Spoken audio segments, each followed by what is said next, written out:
রব্বুল আলামিন এক নম্বরে এই পুরস্কারটা দিবেন মুত্তাকি বান্দাদের জন্য। কোন ব্যক্তি যদি ইনসাফের সাথে তাকওয়ার পথকে অবলম্বন করে নেয়, আসমানের মালিক আল্লাহ তাআলা ওই ব্যক্তির জন্য সর্বপ্রথম যেই জ্ঞানটা দান করে দিবেন, আল্লাহ তাআলা ওই ব্যক্তির আমলনামার ভিতর, হৃদয়ের ভিতর এমন একটা চিপ দান করবেন, এমন একটা গুণাবলী তাকে দান করে দিবেন, যেই গুণের মাধ্যমে দুনিয়ায় হয়তো বসে লেখাপড়া জানে না, হয়তো বা সুন্দর করে কথা বলতে পারে না, সামাজিক লেখার তিনি বোঝে না, হয়তো বা সমাজে তার তেমন দাম নাই, মানুষের কাছে মূল্যায়ন দিক দিয়ে অনেক নিচু মানে, কিন্তু এই মানুষটার ভিতরে যদি ইনসাফের সাথে তাকওয়া অবলম্বন করে, আল্লাহ রাব্বুল আলামিন বলছেন ওই ব্যক্তির আমলনামার ভিতরে আল্লাহ তাআলা সর্বপ্রথম যেই পুরস্কারটা দিয়ে মানুষটাকে খুশি করে দিবেন, ওইটা ওই ব্যক্তির ভিতরে হক এবং বাতিলের পার্থক্য করার জ্ঞান আল্লাহ তাকে দান করে দিবেন। সুবহানাল্লাহ পড়েন। ওই ব্যক্তির সামনে যত বড় ধোঁকা আসুক না কেন, কখনোই তাকে ধোঁকায় ফেলতে পারবে না।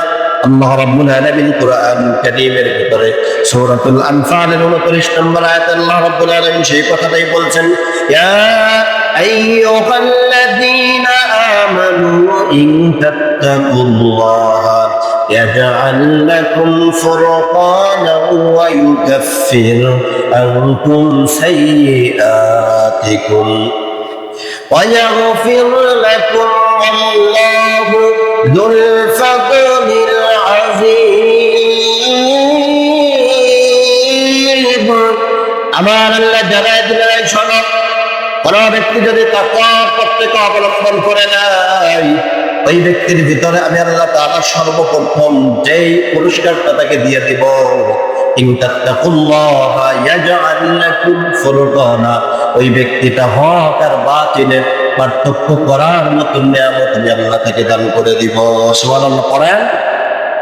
তার মানে তাকে কখনো মিথ্যা দ্বারা, মিথ্যার প্রলেপ দিয়ে কখনো ধোঁকায় ফেলা যাবে না।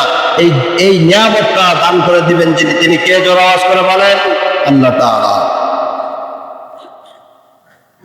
এজন্য মুসলমান ভাইরা ভালো করে বুঝেন, দুনিয়ার মানুষের ভিতরে, যার ভিতরে হক বাতিলের পার্থক্য করার মতো গুণ নাই।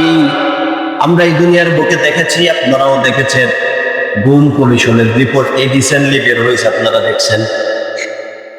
তারা এইভাবে নোট করছেন, সকালবেলা দেখো ফজরের নামাজে মসজিদে কে কে যা, এর ভিতর থেকে যেই গুণের মুখে একটু দাঁড়িয়ে দেখা যায়, যুবক মানুষ কলেজের সাথে সম্পৃক্ততা আছে, সম্পর্ক আছে, ওই মানুষগুলোরে গায়েব করে দাও, গুম করে দাও। এটা হলো গুম কমিশনের রিপোর্ট। আপনার কাছে হক আছে, বাতিল পার্থক্য করার মতন জ্ঞান আপনার কাছে আল্লাহ তাআলা দেয় নাই। আপনি হয়তো দেশের শীর্ষস্থানীয় একটা পজিশনে আপনি আছেন, আপনি হয়তো ভালো একটা পজিশনে শিক্ষার মানের কারণে আপনি এসপি হয়েছেন, ডিসি হয়েছেন, হয়তো আপনি ডিবি প্রধান হয়ে গেছেন, কিন্তু হক বাতিল পার্থক্য করার মতন নিয়ামত আল্লাহ আপনাকে দান করে নাই। যার কারণে যে মানুষগুলা সকালবেলা নামাজে শরীক হয়, ওই মানুষগুলার লিস্ট করে করে গুম করে দেয়। কেন? মানে যে ওই মানুষগুলা হয়তো বা জিহাদের সাথে সম্পর্ক রাখে, ওই মানুষগুলা তাকওয়ার সাথে সম্পর্ক রাখে, ওই মানুষগুলা ইসলাম প্র্যাকটিস করে, সুতরাং তাদেরকে মসজিদে জায়গা দেওয়া যাবে না। এরা যদি সমাজে থাকে আমাদের আকামের জন্য বড় বাধা হবে, ভুল করে ফেলে। এই দৃশ্য এই বাংলাদেশে ঘটছে কি ঘটে নাই? জোরে আওয়াজ করে বল, ঘটছে না ভাই? এদেশেই ঘটছে। কেন? যারা এইগুলোর সাথে সম্পর্ক রাখছে একটাও অশিক্ষিত না, শিক্ষাগত জ্ঞান তাদের আছে, কলেজ ভার্সিটির শিক্ষাগত জ্ঞানের তাদের অভাব নাই, কিন্তু মূলত ইনসাফের সাথে তাকওয়ার কোনো রিলেটেড সম্পর্ক না থাকার কারণে ওই মানুষগুলা দুনিয়াতে যারা শান্তিপ্রিয় মানুষ, তাদেরকে গুম করে করে করে ধ্বংস করার চেষ্টা করছে। এই দৃশ্যই বাংলাদেশে ঘটছে কি ঘটে না? জোরে আওয়াজ করে বলেন, ঘটছে না? কেন? ইনসাফ সে বুঝে না।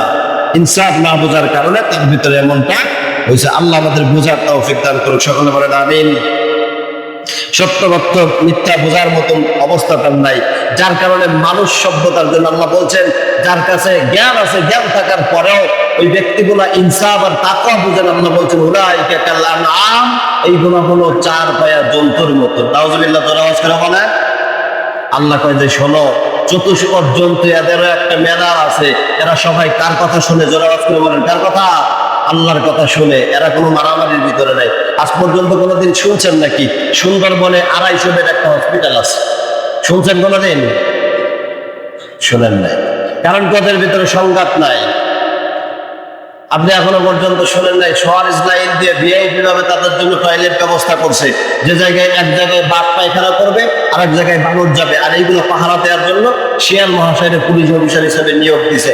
এমন কোন ঘটনা শুনছেন না? আপনারা কথা বলেন, শুনছেন ভাই? শুনেন নাই কেন? তারা আল্লাহকে মানে, তারা ইনসাফ বুঝে, এই কারণে।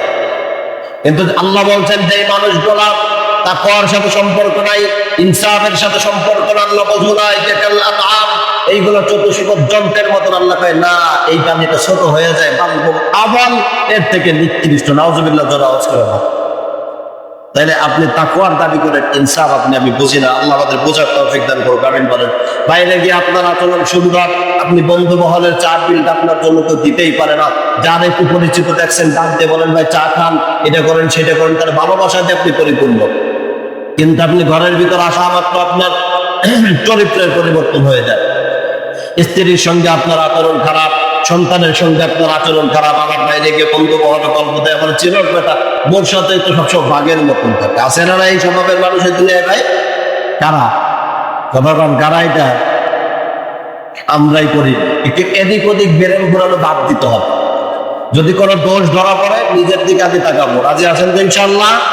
যখন কমু যে এটা কারা কবে নাম দেয়, অন্যের দিকে তাকানো বাদ দেয়। এই অপরাধের অপরাধে আমরা অনেকেই আছি। আল্লাহ বোঝার তৌফিক দান করুন, আমিন বলেন।